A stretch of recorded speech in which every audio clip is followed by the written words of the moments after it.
Pourquoi est-ce que Pluton n'est plus une planète? La réponse courte, c'est à cause de ce mec-là, Michael Brown. Michael Brown, qu'est-ce qu'il a fait? Il a découvert une nouvelle planète, la 10e planète du système solaire, qu'il appela Eris. Mais l'Union astronomique internationale refusa de faire d'Eris une planète. Et ça, c'est parce que si l'on fait d'Eris une planète, eh bien, il y a encore plein d'autres objets qui mériteraient eux aussi la terminologie de planète. Mais alors on se retrouverait avec des centaines, des milliers, voire des millions de planètes et personne ne veut apprendre les millions de planètes du système solaire par cœur. Du coup, l'Union astronomique internationale a répondu non. Eris n'est pas une planète. Mais comme vous pouvez l'imaginer, Michael Brown n'était pas content avec cette décision. Comment? Mais qu'est-ce que vous racontez? Mais si, mais c'est pas possible. Attendez, mais Eris c'est plus gros que Pluton. Pluton est une planète et Eris c'est forcément une planète aussi. Soit Eris c'est une planète, soit Pluton n'est plus une planète. Et en fait, c'était pas très compliqué de trouver des raisons pour lesquelles Pluton ne devrait pas être une planète. Pour commencer, Pluton est plus petite que la Lune Pluton. Autre chose, l'orbite de Pluton est assez bizarre. Et quand je dis bizarre, vous regardez déjà ce dessin-là où vous voyez que les autres sont quasiment des cercles et Pluton non. Et puis vous pouvez regarder aussi ce dessin-là où vous voyez que les touches sont tous dans le même plan, là, sont tous bien alignés, là, tous dans les rangs. Et Pluton, il fait n'importe quoi. Autre chose, Pluton a un satellite, Charon, assez grand comparé à lui. En fait, Charon est tellement grand comparé à Pluton que Pluton tourne autour d'un point imaginaire qui est le centre de gravité des deux planètes simultanées. Et donc Pluton est tellement petit qu'il est grandement affecté par la trajectoire de son satellite. Et ça, les autres planètes, ça leur arrive pas. En fait, les autres planètes, elles ont aggloméré toute la masse qui était autour d'elles. Elles ont un peu passé l'aspirateur autour d'elles. Et c'est pour ça qu'elles sont aussi grosses et surtout qu'elles sont les seules à être aussi grosses dans leur voisinage. Il n'y a pas d'autres planètes aussi grandes que la Terre ou comparables à la Terre autour de la Terre. Ça, ce n'est pas le cas pour Pluton qui est entouré de milliers, de millions d'objets qui ont quand même pas mal de similarités avec Pluton. Et ça, c'était l'argument clé de l'Union astronomique internationale pour justifier le fait qu'elle ne considérait plus Pluton comme une planète. Mais pour moi, le meilleur argument contre le statut de planète de Pluton vient du fait de sa composition. En fait, Pluton est à moitié un énorme bloc de glace faite de glace d'eau, mais aussi de glace de méthane et de glace de nitrogène. Toujours est-il que toute cette glace, quand elle est exposée au Soleil, elle commence à fondre. Et en fait, si Pluton se rapprochait du Soleil, si Pluton était au même niveau que la Terre par rapport au Soleil, Pluton fondrait. Un peu comme une comète en fait. Pluton en fait, c'est un peu plus une grosse comète que un truc comme les planètes du système solaire. Et ce que je trouve en fait le plus marrant dans toute cette histoire, c'est que tout ce qui arrive à Pluton aujourd'hui est en fait déjà arrivé à d'autres planètes dans le passé. Vous savez, c'est arrivé à Cérès, Pallas, Junon, Vesta. Vous ne les connaissez pas ? En fait, les 4 planètes que je viens de citer sont des planètes naines ou des petits objets qui se trouvent entre Mars et Jupiter. Et dans le passé, c'était les seuls objets qu'on avait observés dans cet intervalle. Du coup, on se disait très naturellement que ces objets avaient le statut de planète. Et du coup, à l'école, à l'époque, on apprenait les 11 planètes du système solaire. Donc on ne connaissait pas encore Neptune, mais donc il y avait les 7 autres planètes du système solaire, plus ces 4 planètes qui aujourd'hui ont été reléguées au rang d'astéroïdes.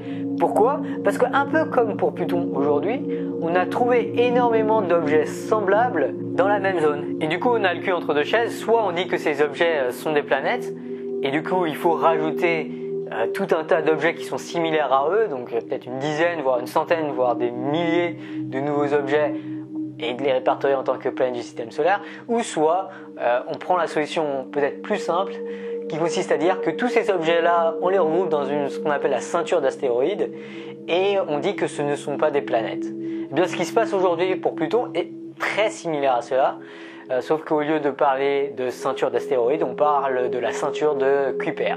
Et là, j'espère quand même que j'ai réussi à vous convaincre que Pluton, ça a du sens quand même de dire que ce n'est pas une planète et que c'est juste un des objets de la ceinture de Kuiper.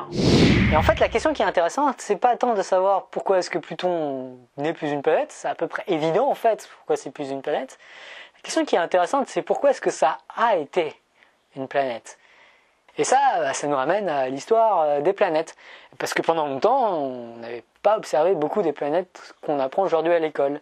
En gros, on connaissait 6 planètes. La Mercure, Vénus, la Terre, Mars, Jupiter et Saturne.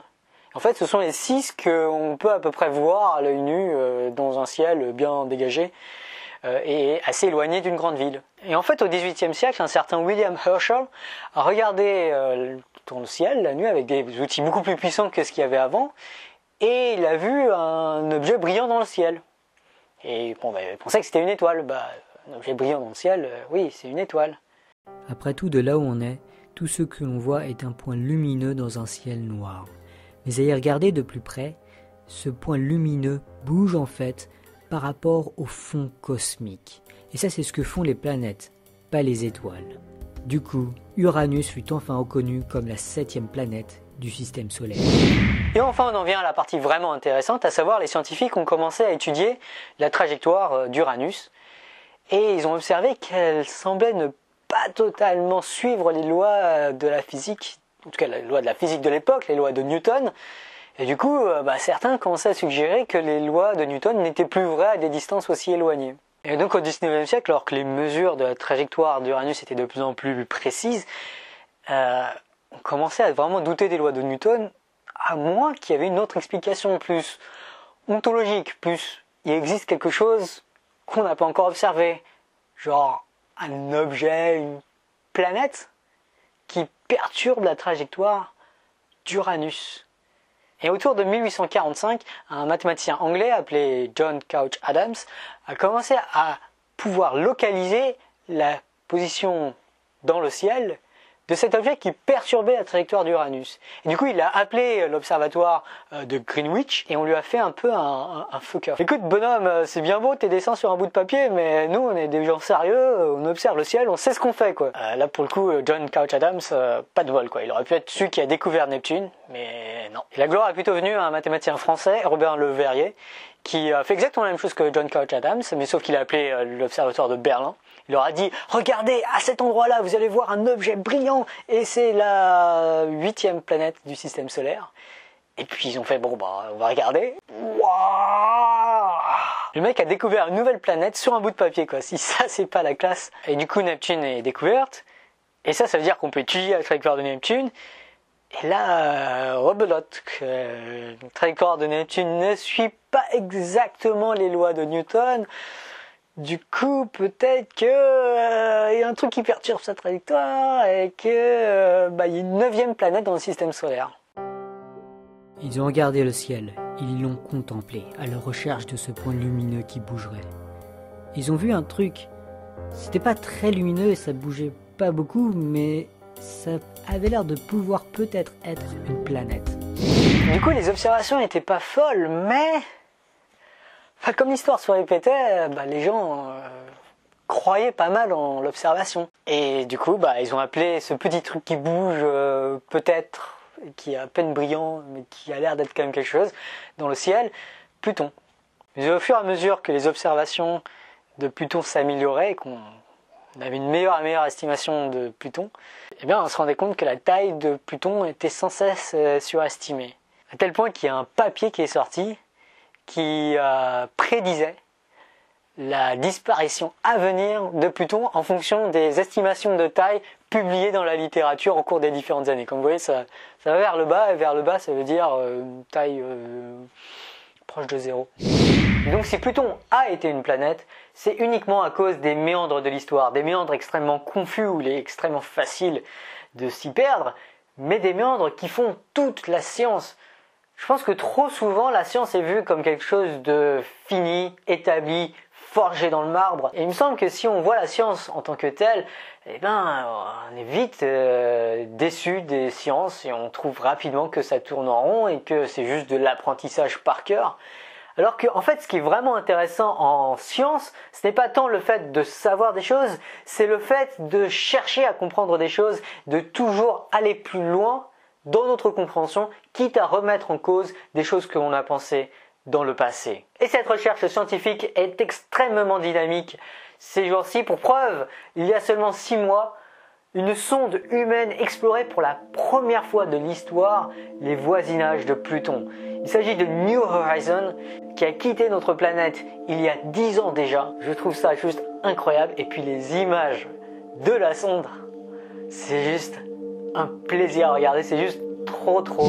La recherche scientifique continue également d'un point de vue théorique avec la suggestion par notamment Michael Brown d'une vraie 9e planète du système solaire, d'un vrai objet massif de la taille de Neptune ou quelque chose comme ça, au fin fond, mais vraiment très loin de notre système solaire, dont pour l'instant on n'a aucune observation directe. Et ce qui est amusant, c'est que la raison pour laquelle Michael Brown et ses collaborateurs ont suggéré l'existence de cette 9e planète, c'est en étudiant les trajectoires non seulement de Pluton, mais aussi de tous ces objets qui se trouvent dans la ceinture de Kuiper, et leur trajectoire a certaines particularités qui ont amené Michael Brown à expliquer celle-ci avec l'existence d'une seule planète, qui permet donc d'expliquer plusieurs trajectoires de plusieurs objets.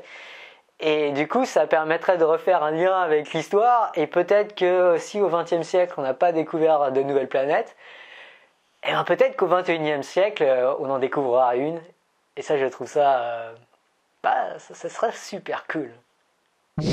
J'espère que vous avez aimé cette vidéo sur Pluton. J'aimerais revenir sur les commentaires de la semaine précédente pour la vidéo sur Pi, avec notamment un commentaire de Villavi qui se pose la question: est-ce que si Pi contient tout, est-ce qu'il contient lui-même? Est-ce que l'ensemble, enfin tout Pi se retrouve dans ces décimales? La réponse est non, parce que en fait Pi est un nombre infini, enfin avec un nombre infini de décimales. Et du coup, le fait que ça soit un nombre univers dit seulement que tous les nombres finis, toutes ces suites finies de nombres, ou de lettres, si on prend la base 27, se retrouvent dans les décimales de Pi, mais ce qui est infini ne se retrouve pas forcément dans les décimales de Pi. Et en fait, on peut même se poser la question: quels sont les nombres qui se contiennent elles-mêmes? Et on se rend compte que pour que ça soit le cas, il faut que le nombre, que les décimales de ce nombre en fait se répètent, parce que si on le retrouve plus loin, il faut que la séquence plus loin soit la même qu'en partant du début. Et donc des décimales qui se répètent, ça, il n'y a pas énormément de possibilités. Il faut que ça soit des nombres de la forme... en fait, il y a une espèce de motif qu'il doit avoir, une suite de disons, n chiffres ou n lettres qui se répètent ensuite indéfiniment. Et donc si on multiplie ça par la bonne puissance de la base, donc si on est en base 10, il faudra multiplier par 10 puissance n.